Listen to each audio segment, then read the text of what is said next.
Kani gadega Pati CCTV, bat pidang pek yaki kubor baman kasni. Uba Alexander Laluhek, Menteri Ketenat Information and Public Relations, hendak kesengi kat Pratrik Ujemang, ulalai jengok ya ke jing penteri ya ke Office jangka Directorate of Information and Public Relations kepadon ha ke Office barim jangka DIPR ha Lower Lashmere Shillong.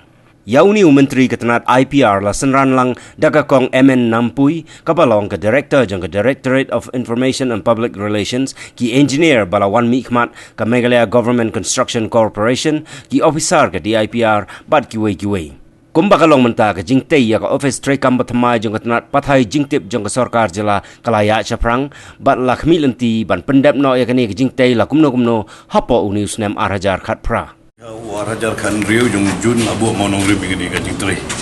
Kesir melabu monong rim mulas tang kam ikuahi banyu i bag kam ngandem no.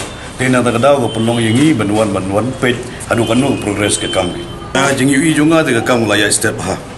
Yo ai kuble i MGCC i kontraktor wa de IPR ru maka jing teri ke ru kalong bitenat kam ru kaya bash keman. Kam ke step ha kan ngamle was kiwi kam ki bah. Sa pending ri kam kaya bash keman.